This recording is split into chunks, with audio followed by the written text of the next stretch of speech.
한국, 체코의 2대1 역전승. 중국, 대만 반응 총정리. 1. 오프닝. 안녕하세요. 2026 북중미 월드컵 조별리그 A조 첫 경기. 한국과 체코의 맞대결에서 한국이 후반 초반 먼저 골을 내주고도 두 골을 몰아치며 2대1 역전승을 거뒀습니다. 그런데 이 소식 한국에서만 화제가 된 게 아니었습니다. 정작 이번 대회 본선에 오르지 못한 중국에서는 이날 한국과 체코의 경기 이야기가 오히려 자국 축구 뉴스보다 더 뜨거운 화제로 떠올랐고, 대만 역시 여러 매체가 이 경기를 비중 있게 다뤘습니다. 오늘은 이 짜릿한 역전승을 두고 중국과 대만에서 각각 어떤 반응이 나왔는지 정리해 보겠습니다. 2. 경기 리캡. 먼저 경기 내용을 간단히 짚고가겠습니다. 현지 시간 6월 11일, 한국 시간으로는 6월 12일 멕시코 과달라하라 스타디움에서 열린 이 경기는 전반전 내내 한국이 8개의 슈팅을 시도하며 우세한 흐름을 가져갔지만 득점에는 실패했습니다. 손흥민도 좋은 기회를 여러 차례 잡았지만 골망을 흔들지는 못했습니다. 균형이 깨진 건 후반 14분, 체코의 라디슬라프 크레이치가 헤더로 선제골을 넣으면서였습니다. 이 골은 블라디미르 코우팔의 스로인에서 시작됐는데 월드컵 역사상 스로인이 어시스트로 기록된 첫 사례로도 화제가 됐습니다. 하지만 한국은 곧바로 반격에 나섰습니다. 후반 22분, 이강인의 패스를 받은 황인범이 상대 골키퍼를 속이는 침착한 마무리로 동점골을 만들어냈습니다. 이후 후반 32분경에는 체코의 토마시 소우체크가 헤더로 골망을 흔들었지만 오프사이드 판정으로 골이 취소되는 장면도 나왔습니다. 반몸 차이도 안 되는 간발의 차이였던 만큼 체코로서는 두고두고 아쉬운 순간이었습니다. 그리고 3분 뒤인 후반 35분, 황인범의 크로스를 받은 오현규가 침착하게 마무리하며 역전골을 만들었습니다. 오현규는 부진했던 손흥민이 교체되며 그라운드에 들어온 선수였는데 결과적으로 이 교체 결정이 승부를 가른 셈이 됐습니다. 경기 후반 추가 시간에는 골키퍼 김승규가 흘로제크와 사딜레크의 결정적인 슈팅을 잇따라 막아내며 승리를 지켜냈습니다.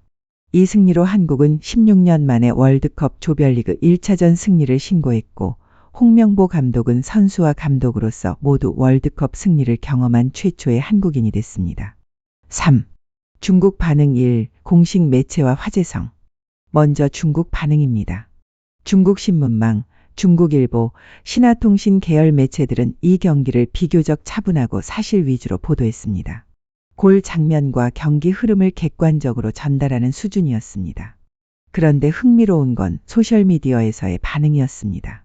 이날 중국 SNS에서는 한국과 체코전에 대한 화제성이 오히려 자국 축구 관련 소식보다 더 높았다는 분석이 나왔습니다.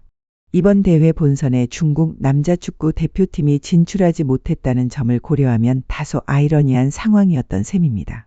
일부 매체는 이 경기를 두고 한국이 유럽 강팀을 상대로 거둔 월드컵 통산 8번째 승리라는 점, 그리고 직전 2022 카타르 월드컵 포르투갈전에 이어 2경기 연속으로 선제 실점 후 역전승을 거뒀다는 점을 짚으며 한국 축구의 저력을 평가하는 분석 기사를 내놓기도 했습니다. 4. 중국 반응. 2. 자성과 비교. 이 경기를 계기로 중국 축구의 현실을 돌아보는 자성적인 콘텐츠도 다수 등장했습니다. 그중 화제가 됐던 글 하나는 경기장 광고판에 등장한 레노버 로고를 짚으며 시작합니다. 레노버는 코카콜라, 비자, 현대기아와 같은 등급인 FIFA 최상위 파트너사인데 정작 자국 대표팀은 이 무대에 서지 못했다는 점을 두고 뼈아픈 풍자로 받아들여졌습니다. 이 글은 이날 출전한 한국 선수 14명의 소속팀 시장 가치를 합치면 약 1억 8,800만 유로에 달한다는 점, 그리고 홍명보 감독의 전술이 축구를 한다기보다는 정교한 프로그램을 실행하는 수준이라는 평가를 받았다는 점도 함께 언급하며 큰 공감을 얻었습니다. 이런 흐름과 맞물려 한국의 역전승을 아시아 축구 전체에 주는 시사점으로 해석하는 기사들도 나왔습니다. 유소년 육성 체계를 꾸준히 다져온 결과가 이번 승리로 이어졌다는 분석과 함께 다른 아시아 국가들도 참고할 만한 모델이라는 평가가 이어졌습니다. 5. 중국 반응. 3. 오심 논란 증폭. 세 번째는 논란을 키운 반응입니다. 앞서 말씀드린 소우체크의 오프사이드 취소골을 두고 체코 팬들 사이에서는 거센 항의가 쏟아졌습니다.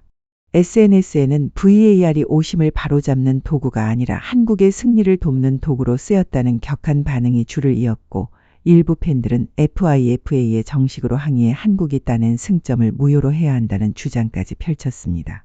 경기 중반 한국 선수가 체코 선수의 유니폼을 찢었는데도 카드를 받지 않은 장면을 두고 판정 기준이 일관되지 않았다는 비판도 함께 나왔습니다. 중국 스포츠 매체들은 이런 체코 팬들의 반응을 적극적으로 받아 보도했습니다. 스코어는 이겼지만 평판은 졌다. 는 식의 자극적인 제목이 줄을 이었고 2002년 한일 월드컵 당시부터 이어져 온 한국의 판정 논란 이미지를 다시 끌어와 언급하는 기사도 많았습니다. 이 과정에서 체코 팬들이 했다는 말 중 중국한테 졌으면 차라리 인정했을 것 이라는 식의 발언이 중국 매체를 통해 퍼지기도 했는데 이는 자국 축구의 실력을 자주하는 농담거리로 동시에 소비되며 중국 네티즌들 사이에서 묘한 웃음을 자아냈습니다. 6. 대만 반응. 이제 대만 쪽 반응입니다. 중텐뉴스, 나우뉴스야후, 스포츠 대만, 신탁런 등 주요 매체들은 이 경기를 비교적 담담한 스포츠 저널리즘 톤으로 다뤘습니다. 중국 매체들이 판정 논란과 자국 비교에 초점을 맞춘 것과는 결이 달랐습니다.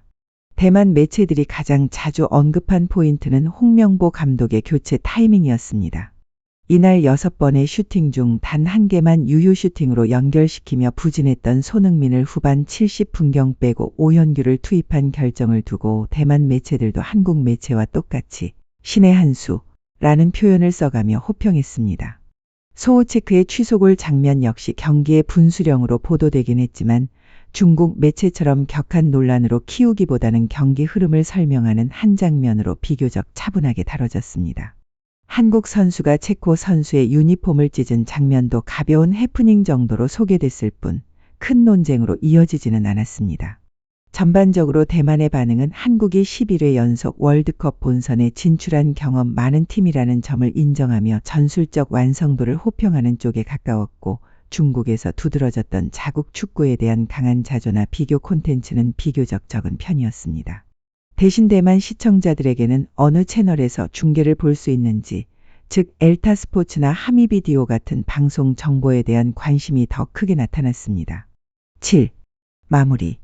정리해보면 같은 경기를 두고 중국과 대만의 반응은 꽤 다른 결을 보였습니다. 중국에서는 본선에 오르지 못한 아쉬움이 섞인 팬심, 판정 논란을 즐기는 듯한 시선 그리고 자국 축구의 구조적 문제를 돌아보는 자성적인 콘텐츠가 한꺼번에 쏟아지며 화제성이 매우 컸습니다.